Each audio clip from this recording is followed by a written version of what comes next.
yêu qua đầu tiên khăn gửi lâu mà yêu qua đầu tiên khăn giá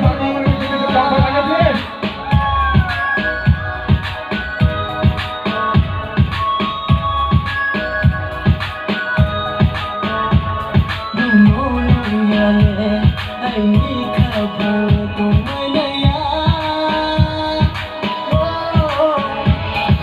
sunny sunny asa mai nay ya mukha anu ma phai phai ya busi ma suta tu bai khana ai ni puri nu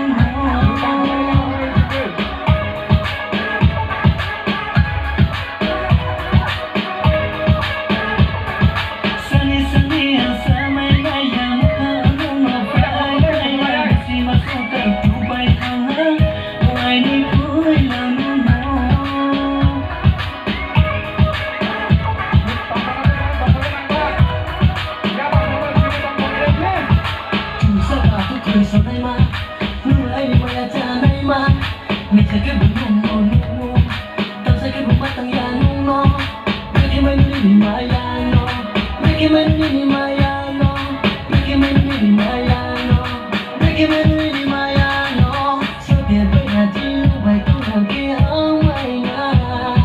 Hãy subscribe cho kênh Ghiền Mì Gõ để